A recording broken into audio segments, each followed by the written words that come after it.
Who? Who? Who? Indiana Hoosiers, baby. Curt Signetti, 17-2. I just freaking said it. Let's go.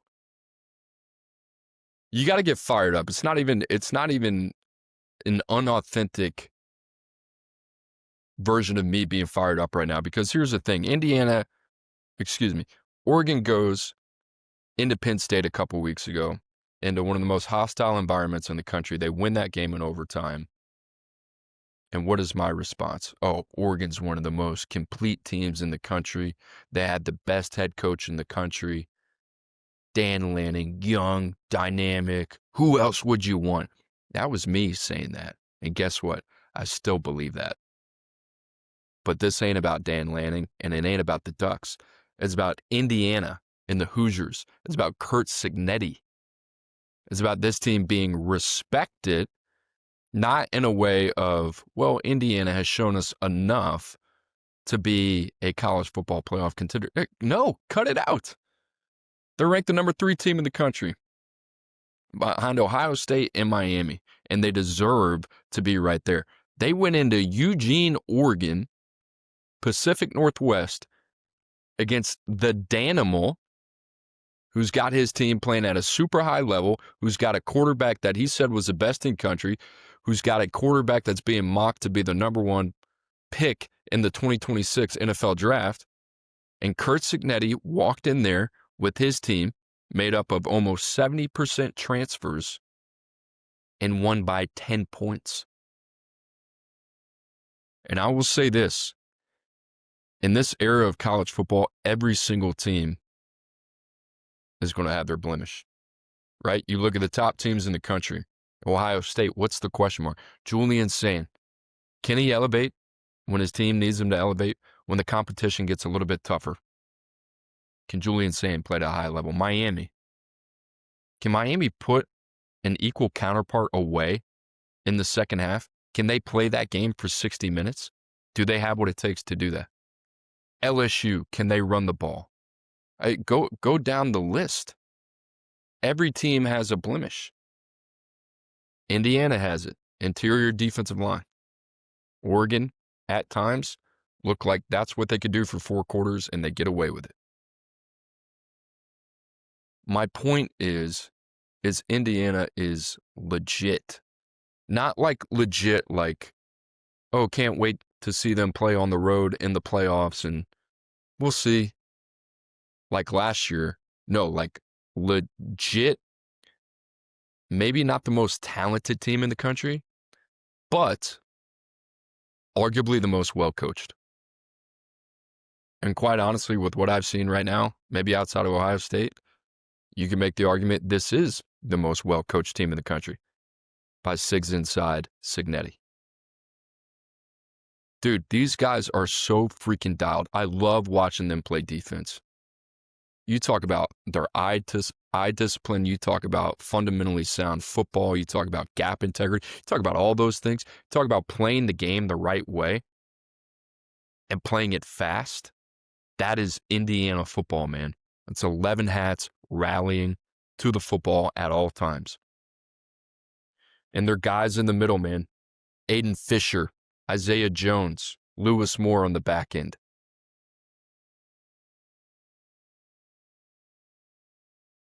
They make you earn every single yard defensively. And on top of it, what's beautiful about them, everything that they were doing from pressure looks to coverage looks, everything's in sync. They play to their personnel. They're very in tune to understanding where their vulnerabilities are and how to play to their strengths as well. And the play calling's in tune. I mean, there were times in that game where you just, okay, you feel like, all right, late in the fourth quarter, we can grasp it. Let's turn it up a little bit on Dante Moore. And they did a really good job applying pressure throughout that game. They sacked him 6 times. Dante Moore was sacked 1 time. Fewest in the country coming into this game. Indiana got to him 6. Couple of them on Dante Moore. But guess what? Those were team sacks. What I mean by that, that wasn't just a Mikhail Kamara or one of those guys on the interior making a play. Those were coverage sacks. those were guys constantly working their tail off to make a play to get in the backfield. Indiana defensively, I love it. And offensively, they mirror that. Fernando Mendoza, you talk about the timing of which he plays, the understanding of the system that he plays in. Timing, anticipation, accuracy, ball placement, all on display. One throw he'd like to have back, that was the pick 6 to Brandon Finney. Outside of that, man, this guy is super clean. Who else would you want right now? Ty Simpson? Those two are playing the best football at the quarterback position in the country. Guess what? Dante Moore didn't play that bad. He's probably right there in that conversation. But Mendoza, you just talk about a quiet moxie going up against a talented, vaunted, very fast and athletic defensive front for Oregon, and just a quiet mind, but playing with urgency, being able to go constantly throughout the game, from his first to his second to his third progression. And guess what? Some of those third progressions are hitting your running back in space, putting them in conflict one-on-one with a linebacker, and let your guy go win. And Mendoza constantly gives his team an opportunity to win.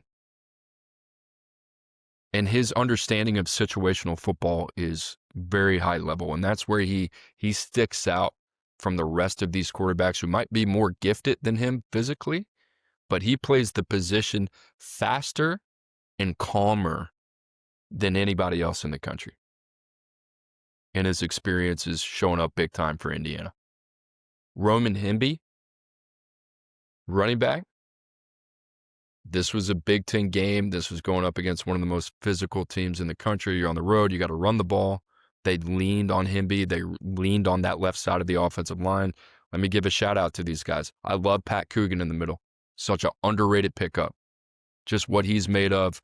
One of the captains of that Indiana football team, comes over from Notre Dame. I think one of the best centers in the country. Carter Smith, left tackle. Drew Evans, left guard, been the subject of some criticism. They ran behind the left side early and often. They went to the right side a little bit later in the game, and then they came back to the left when they needed it. Won the turnover battle 2-1. I mean, like fundamentally sound football, and you got a guy at the quarterback position that can make it go and also has an opportunity to be one of the first names picked in the 2026 NFL draft. And here in the media, it's really easy, and I'm guilty of this as well. Let me admit this. Indiana's not the flashiest team. They're not the team that everybody wants to wake up and watch. And I don't mean that with any disrespect. That's just been what every college football fan has thought of this Indiana program. And it's year 2, and Curt Signetti is 17-2. And you got an older coach who's got this underdog story, and it's nice and it's cute and it's all those things. Hold on, man. This guy's here to kick ass and take names. That's what he said. Not only do we beat top 25 opponents, we kick their ass. That's Curt Signetti. And I've said this about other coaches. When you have a roster that emulates your head coach, and your coach in the fourth quarter, you're up by 4 touchdowns, and he's got this stone face, and you can tell he's sweating the little details, and you can tell he's chasing perfection, and you can tell he wants the highest form of discipline. That's very Saban-esque. And also at the same time, I don't sense any insecurity from Curt Signetti that he's trying to be anybody else than who he is. And he's taking lessons learned from every stop that he's ever been, and he's applying them to Indiana football. And Indiana football is one of the best versions of any team of college football right now. And they're freaking awesome to watch, man. They're so well coached.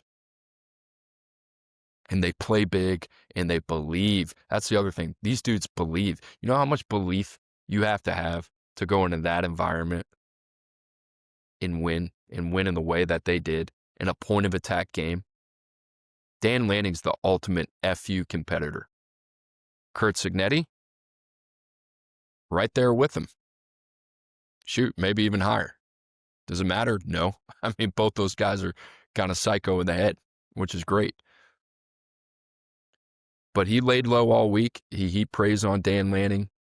He said, this guy is one of the young coaching phenoms and one of the best one that we've seen in the sport in quite some time. And then he went in there after he did that and won by 10 points. So we wonder, big picture, when you don't win it all, what can it mean for a program like Indiana when you go, I think, 11-2 last year, you lose a tough game at Notre Dame, who went to the national championship, and everybody said, it's a one-off. Well, you show the foundations of what can be. You attract a guy like Fernando Mendoza, and then your team says, hold on, we belong here, man. And then the team that everybody loves to love, Oregon, they go and they make an example out of them. So how can you not be fired up about Indiana football? I would be a hypocrite to love up Dan Lanning as much as I love him up, and he deserves that praise, and then turn around and just say, oh, nice win, Indiana. It's even more impressive that they're doing what they're doing, considering the roster makeup. And they got good players, man. I'm not saying they don't. But here's the thing about coaching. Oregon's a talented team. Penn State's a talented team. Indiana might not be the most talented team. Their coaching, their discipline, the way they execute, play in and play out, gives them a chance every Saturday. So if you're discounting them as a national champion contender, that's really dumb. That is really dumb for real.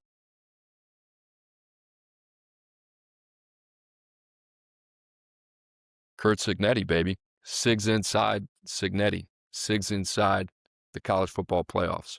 Sigs inside the national championship. Thumbnail might be Sigs inside.